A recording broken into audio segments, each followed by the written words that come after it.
मेरा नाम आसिम है। अगर मैं उस रात देर से ना आता तो शायद आज सब ठीक होता। हर रात की तरह उस रात भी दफ्तर में देर हो गई थी। कंप्यूटर की स्क्रीन के सामने बैठा फाइलों और नंबरों में उलझा रहा। माही ने 2 बार फोन किया था, मगर मैंने मसरूफ होने का बहाना बनाकर काट दिया। वो आदी हो चुकी थी मेरी मसरूफियात की, और मैं आदी हो चुका था उसकी खामोशी की। जब घर पहुंचा तो रात का 1 बज रहा था। घर अंधेरे में डूबा हुआ था, बस ड्राइंग रूम की एक मध्यम रोशनी जल रही थी। मुझे लगा शायद माही जाग रही हो, लेकिन अंदर जाकर देखा तो सिर्फ एक कागज मिला, उसके हाथ का लिखा हुआ। आसिम, हर रोज तुम्हारा इंतजार करती हूँ। हर रोज अपने दिल को समझाती हूँ कि तुम थके हुए हो, मसरूफ हो, मगर आज दिल नहीं माना, इसलिए कुछ देर के लिए घर छोड़कर जा रही हूँ। वापस जरूर आऊंगी जब तुम मुझे दिल से पुकारोगे, किसी काम के दौरान नहीं, किसी जज्बे के साथ। माही, मेरे हाथ से वो पर्जा गिर गया। कमरा सन्नाटे में डूबा हुआ था, जैसे हर चीज बोल रही हो, लेकिन मैं कुछ सुन न पा रहा था। मुझे वो दिन याद आया जब हम पहली बार मिले थे। यूनिवर्सिटी का कैंटीन, उसकी हंसी, उसकी आंखों की चमक और मेरी बेफिक्री। शादी के इब्तिदाई साल खूबसूरत थे। हम दोनों जिंदगी को रंगों में देखते थे, मगर जैसे जैसे वक्त गुजरता गया मेरी मसरूफियत बढ़ती गई और उसकी बातें कम होती गईं। एक दिन उसने बच्चे की ख्वाहिश जाहिर की। मैं खामोश रहा। वो हसरत से मुझे देखती रही और मैं नजरें चराकर लैपटॉप की तरफ देखने लगा। उसने कभी जबरदस्ती नहीं की, मगर वो खामोशी मेरे और उसके दरमियान दीवार बन गई। अब जब वो नहीं है तो सब कुछ बेमानी लगता है। घर की दीवारें, सूफे, खिड़कियां, सब कुछ खामोश है, लेकिन एक चीख जैसी खामोशी जो अंदर तक चबहती है। अगले दिन उसका फोन बंद था। मैंने उसके वालिदैन को फोन किया, वो भी लाइलम थे। दोस्त अहबाब ने कुंधे अचकाए। कोई कुछ नहीं जानता था, या शायद कोई कुछ कहना नहीं चाहता था। 5 दिन बाद दफ्तर की मेज पर एक और पर्ची मिली। नाम नहीं था, लेकिन लिखाई पहचानी हुई थी। आसिम, कुछ रिश्ते टूटते नहीं, बस थक जाते हैं, और थके रिश्ते कुछ देर सुकून चाहते हैं। मैं वापस आना चाहती हूँ, लेकिन पहले खुद को तलाश करना है। उस दिन से मैं सिर्फ उसे ही नहीं, खुद को भी तलाश कर रहा हूँ। उस पर्ची के बाद कई दिन तक कुछ नहीं आया, न कोई पैगाम, न कोई इशारा। मैं हर रोज वही पुराना रूटीन दोहराता रहा। दफ्तर जाना, फाइलों में सिर झुकाए रहना, लोगों से बना मुस्कुराहट के बात करना, और रात को खाली घर में लौट आना। फर्क सिर्फ ये था कि अब मेरे लिए हर चीज बेरंग थी। माही की कमी सिर्फ उसकी मौजूदगी की नहीं थी। वो जो बातें करती थी, वो जो खामोशी से मेरे लिए चाय रख देती थी, वो जो मुझसे पूछती थी कि मेरे दिन कैसा गुजरा, अब वो सब खामोश हो गया था। एक दिन मैं उसके अलमारी के कोने में रखा पुराना डायरी देख बैठा। सफ़े पलटने शुरू किए तो महसूस हुआ कि वो कब से टूट रही थी और मैं कब से अनजान था। आसिम अब सिर्फ जिस्म से साथ है, दिल तो जाने कब का दौर जा चुका है। आज उसने मुझे देखा भी नहीं। मैंने नया दुपट्टा पहना था। शायद उसे मुझसे अब कोई बात नहीं करनी, या शायद मैं ही काफी नहीं हूं। हर सफ़ा मुझ पर एक थप्पड़ था, नर्म मगर गहरा। मैंने उसके अल्फाज के दरमियान वो सिसकियां सुने जो कभी उसने मेरे सामने नहीं की थी। मैंने उसे खो दिया था। उसके होते हुए 2 हफ्ते गुजर गए। फिर एक शाम दरवाजे की घंटी बजी। दिल धड़का। मैं भाग कर गया। दरवाजा खोला, कोई नहीं था, बस एक लिफाफा रखा था। उस तस्वीर और पैगाम के बाद मैंने खुद को संभालने की कोशिश की। कम से कम ये सुकून था कि वो खैरियत से है। मैंने उसे मजीद परेशान न करने का फैसला किया, बस इंतजार करने लगा। दिल में ये उम्मीद थी कि वो वापस जरूर आएगी। फिर तीसरे हफ्ते उसकी एक दोस्त नेहा ने फोन किया। आवाज कांप रही थी। आसिम, माही का फोन बंद जा रहा है कई दिन से। उसने आखिरी बार मुझे एक कैफे से मैसेज किया था। किसी ने मेरा पीछा किया है, मुझे डर लग रहा है। उसके बाद कुछ नहीं। मेरे हाथ से मोबाइल गिर गया। इसी लम्हे मैंने पुलिस से राब्ता किया। सीसीटीवी फुटेज निकलवाई गई। माही को आखिरी बार एक साहली होटल के करीब देखा गया था, तन्हा चलती हुई।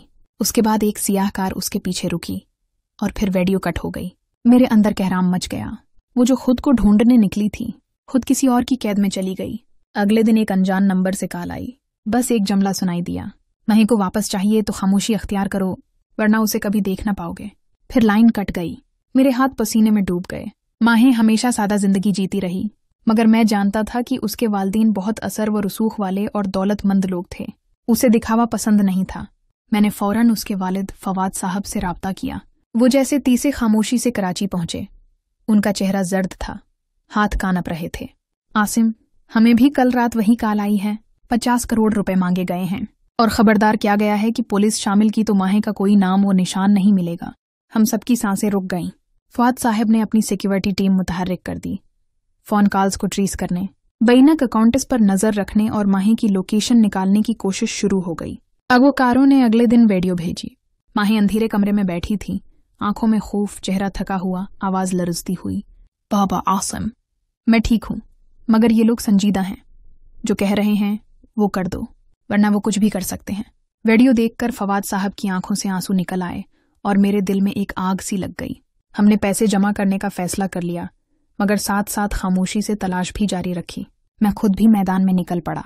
उसी दौरान माही की डायरी का एक नया सफ़ा मेरे हाथ लगा। शायद वो जाने से पहले घर छोड़ गई थी।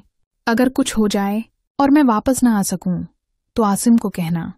मैं उसकी खामोशी को हमेशा समझती रही, बस चाहती थी वो एक बार मेरी आंखों में देखकर कहे, माही तुम काफी हो। ये जमला मेरे अंदर छरी की तरह लगा। 50 करोड़ की रकम इकट्ठी करना कोई मसला नहीं था, मसला था वक्त। अगवाकारों ने साफ कहा था, 3 घंटे में रकम तैयार रखो वरना लाश तैयार। फवाद साहब ने सिक्योरिटी एडवाइजर्स और खफिया टीमों को हरकत दी, लेकिन अगवाकार होशियार थे। कॉल्स इंटरनेट बेस्ड थीं, लोकेशन हर बार मुख्तलिफ आ रही थी। इधर मेरे अंदर बेचैनी बढ़ रही थी। माही मेरी बीवी थी, मैं सिर्फ तमाशाई नहीं बन सकता था। मैंने उस कैफे का रख किया जहां से माही ने आखिरी पैगाम भेजा था। वेटर ने पहचान लिया। साहिब, एक लड़की यहां आई थी, थोड़ी परेशान लग रही थी। एक आदमी उसके पीछे पीछे आया, फिर दोनों निकल गए, लेकिन लड़की खुश नहीं लग रही थी। मैंने कैफे के बाहर की सड़क पर मौजूद दुकानों से सीसीटीवी फुटेज हासिल की। एक वीडियो क्लिप में वही स्याह कार दिखाई दी जो पुलिस फुटेज में थी। नंबर प्लेट धंधली थी, लेकिन गाड़ी की पिछली खिड़की पर एक स्टिकर था, हॉक लॉजिस्टिक्स। यही सराग था। मैंने फौरन नेहा को फोन किया। उसका कजन उसी लॉजिस्टिक कंपनी में काम करता था। कुछ देर बाद तस्दीक हुई। गाड़ी किसी कामरान बलूच नामी ड्राइवर के नाम पर रजिस्टर्ड है, जिसका एक मुजरमाना रिकॉर्ड भी था, और वो कई साल पहले एक अगवा के केस में जेरे तफ्तीश आ चुका था, मगर शवाहिद न मिलने पर छूट गया। फवाद साहब ने कहा, अगर हमने पैसे दिए तो शायद वो माहे को मारकर भी रकम ले जाएं। हमें अंदर से ही उन तक पहुंचना होगा। मैंने सिर्फ एक बात कही, पैसे तो सब दे सकते हैं, मगर माहे को सिर्फ मैं वापस ला सकता हूं। हमने मंसूबा बनाया। पैसे का बैग तैयार करके ऐन वक्त पर तयशुदा जगह पहुंचा दिया गया, एक वीरान फैक्ट्री के बाहर। मैं खुद छपकर करीब ही निगरानी कर रहा था। कुछ देर बाद एक वीन आई, 2 नकाब पोश निकले और बैग उठाने लगे। इसी लम्हे पुलिस ने छापा मारा। फायरिंग हुई। एक अगवाकार जख्मी हुआ, दूसरा फरार हो गया। पकड़े जाने वाले ने माही की लोकेशन बता दी, एक बंद गोदाम के तहे खाने में। हम फौरन वहां पहुंचे। माही रस्सियों में बंधी, कमजोर मगर जिंदा थी। उसकी आंखों में आंसू थे और मुझे देखकर बस एक जमला निकला। मैंने कहा था, जब दिल से पुकारोगे तो लौट आऊंगी। मैंने उसे गले लगा लिया, जैसे खुद को वापस पा लिया हो। पुलिस तफ्तीश के दौरान एक चौंका देने वाला इंकिशाफ हुआ। अगवू की सारी मालूमात अंदर से लीक हुई थी और वो अंदर का बंदा था। नेहा, मेरी अपनी ऑफिस असिस्टेंट और माही की सबसे करीबी दोस्त। जब उसे गिरफ्तार किया गया तो वो हंसी। मैंने सिर्फ उसे हटाया जो तुम्हारे और मेरे दरमियान दीवार थी। आसिम, वो तुम्हें कभी समझ नहीं सकती थी, मगर मैं तुम्हें हर रोज देखती थी। हर एहसास, हर खामोशी, सब समझती थी। माही खामोश खड़ी थी, जैसे एक और चोट सह गई हो। मैं कुछ कह ना सका। मेरे चारों तरफ एतमाद की दीवारें गड़ती जा रही थीं। माही ने सिर्फ इतना कहा, जिसके दिल में तुम हो उसके साथ गुदारी कभी दोस्ती से नहीं होती, हसद से होती है। माही को जब नेहा की साजिश का पता चला, उसकी आंखों में सदमा था, लेकिन वो चुप रही। घर वापस आने के दूसरे ही दिन उसने कुछ कपड़े उठाए और खामोशी से अपने वालिदीन के घर चली गई। मैंने कई बार कॉल की, पैगाम छोड़े, लेकिन उसने कोई जवाब नहीं दिया। बिलाखिर मैं खुद गया उसके वालिदीन के बंगले पर। माही ने दरवाजे पर आकर सिर्फ एक जमला कहा, जिसके आसपास धोखे पलते हूं उसके साथ अमन कैसे रह सकता है आसिम। और वो अंदर चली गई। मैंने फवाद साहब के सामने हाथ जोड़े कदमों में बैठ गया। इनकल, मैं कसूरवार नहीं हूं। न मैंने कभी नेहा को कोई उम्मीद दी, न उसकी नीयत को पहचाना। खुदा का वास्ता है, माही को समझाएं, मेरी दुनिया बिखर रही है। उस वक्त मेरे दिल में सिर्फ एक डर था कि शायद अब कुछ भी वापस ना आ सके। उधर पुलिस ने नेहा को गिरफ्तार किया। उसके खिलाफ सबूत मुकम्मल थे, मगर 2 दिन बाद वो जमानत पर छूट गई।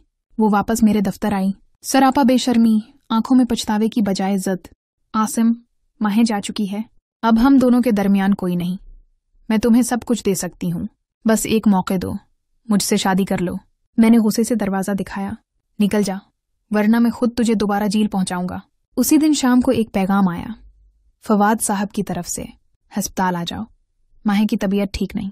मैं दीवाना वार भागा। माही अस्पताल के बेड पर लेटी थी, कमजोर, खामोश, मगर आंखें खुली थीं। डॉक्टर ने मुझे अलग ले जाकर कहा, मुबारक हो, आप बाप बनने वाले हैं। मेरे पैरों तले जमीन निकल गई। माही उम्मीद से है। मेरे अंदर एक अजीब सी हलचल मच गई। दिल जोर जोर से धड़कने लगा। आंखों में नमी, सीने में शर्मिंदगी और दिमाग में सिर्फ एक जुमला, मैंने उसे तकलीफ दी और वो मुझे जिंदगी देने जा रही है। मैं फिर से फवाद साहब के कदमों में बैठ गया। मेरा कोई कसूर नहीं, नेहा ने सब कुछ किया। मैं खुद उसे निकाल चुका हूं, पुलिस भी जानती है। खुदा के वास्ते माही को समझाएं। फवाद साहब खामोश रहे, सिर्फ इतना कहा, एक बाप अपनी बेटी को तकलीफ से ज्यादा देर दूर नहीं रख सकता, पर वो कब माफ करेगी ये उसका फैसला है। माही कुछ दिन अस्पताल में जेरे निगरानी रही। मैं रोज जाता, दरवाजे के बाहर बैठा रहता, उसकी एक झलक देखने के लिए, लेकिन वो मुझसे बात नहीं करती थी। फवाद साहब ने आखिरकार कहा, आसिम अंदर जाओ, शायद माही सुनने के लिए तैयार हो। मैं आहिस्ता कदमों से अंदर गया। माही लेटी थी, चेहरा जर्द, आंखों के नीचे हल्के, मगर आंखें मेरी तरफ उठी थीं। मैं खामोशी से उसके करीब कुर्सी पर बैठ गया। काफी देर तक कुछ नहीं कहा। फिर मैं बोला, माही मुझे सिर्फ एक मौके दे दो। मेरी मोहब्बत को नेहा की नफरत से न नापो। जो कुछ हुआ उसमें मेरा कोई हाथ नहीं।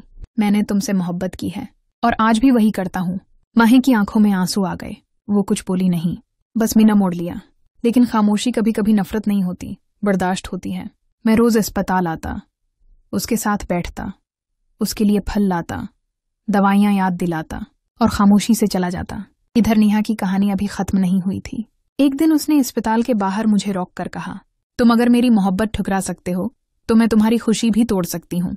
मैंने उसे धमकाया, अगर अब तुम माही के करीब भी आई तो इस बार जेल नहीं, कब्र होगी तुम्हारा अंजाम। उसी रात अस्पताल में माही की तबीयत बिगड़ गई। डॉक्टरों ने कहा कोई दवाई उल्टी दी गई थी। फवाद साहिब ने फौरन सिक्योरिटी फुटेज मंगवाई। वीडियो में साफ दिखाई दिया नेहा नरस के भैंस में कमरे में आई और माही की आईवी में कुछ डाला। ये सबूत आखिरी कील था। इस बार पुलिस ने नेहा को रंगे हाथों गिरफ्तार किया। इस बार जमानत नहीं मिली। फवाद साहब मेरे पास आए, हाथ थामा और धीरे से कहा, बेटा अब मैं जान गया हूँ, तू मुजरिम नहीं, तू मुहाफिज है। जा अपनी माही को वापस ले आ। मैं माही के कमरे में गया। वो जाग रही थी, कमजोर थी। मैं झुका और उसके हाथ को पकड़कर आहिस्ता से कहा, तेरे साथ, तेरे पहलू में, अपने बच्चे के साथ। माही ने मेरी तरफ देखा, एक लम्हे को खामोश रही, फिर आहिस्ता से इतना कहा, आसिम अगर दोबारा मुझे कभी तन्हा महसूस ना होने दो तो मैं सब भूलने को तैयार हूँ। माही घर आ चुकी थी, सब कुछ नॉर्मल लग रहा था और वो खामोशी से सब सहती रहती। एक दिन रात को जब मैं लैपटॉप बंद कर रहा था, उसने धीरे से कहा, तुम्हें इसलिए माफ नहीं किया क्योंकि तुम भूल गए थे कि एक औरत सिर्फ तहफ़्फ़ुज़ नहीं, तौजा भी मांगती है। मैं तुम्हारे साथ थी पर तन्हा थी। ये जुमला मेरे दिल के आर पार हो गया। उसी लम्हे मैंने सब कुछ छोड़ दिया, दफ्तर, मोबाइल, दुनिया, बस उसके पास आ बैठा। माही मैंने तुम्हें नजरअंदाज किया, तुम्हें सिर्फ महफूज रखने की कोशिश की, खुश रखने की नहीं। मैं कसूरवार हूँ और अगर तू कहे तो सारी उम्र यही कसूर सुधारता रहूंगा। वो मुझे देखती रही, आंखों में नमी, मगर होंठों पर हल्की सी मुस्कुराहट आई। कुछ दिन गुजरे, मैंने खुद को मुकम्मल बदल दिया। सुबह उसके लिए नाश्ता, शाम उसके साथ चहलकदमी, रात को उसके पैरों में तेल लगाकर नींद की दुआएं। बच्चे की कुक्स पर उसकी मुस्कुराहट देखकर मैं हर दिन शुक्रगुजार होता। एक रात बारिश हो रही थी, बिजली बंद, कमरे में मध्यम मोमबत्ती की रोशनी। माही खिड़की के पास खड़ी थी, उसके बाल भीगे, हाथ पैड पर रखे। वो वाकई खूबसूरत लग रही थी। मैं पीछे से गया, आहिस्ता से उसकी कमर पर हाथ रखा। तुम अब सिर्फ मेरी बीवी नहीं, तुम मेरी माँ हो मेरे बच्चे के लिए। मैं खुद को खुश नसीब समझता हूँ कि तुमने मुझे दोबारा कबूल किया।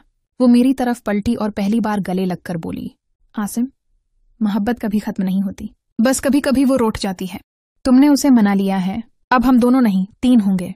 मैंने उसे अपनी बाहों में लिया, बारिश की खुशबू, उसकी सांसें और हमारे दरमियान सिर्फ खामोश मोहब्बत।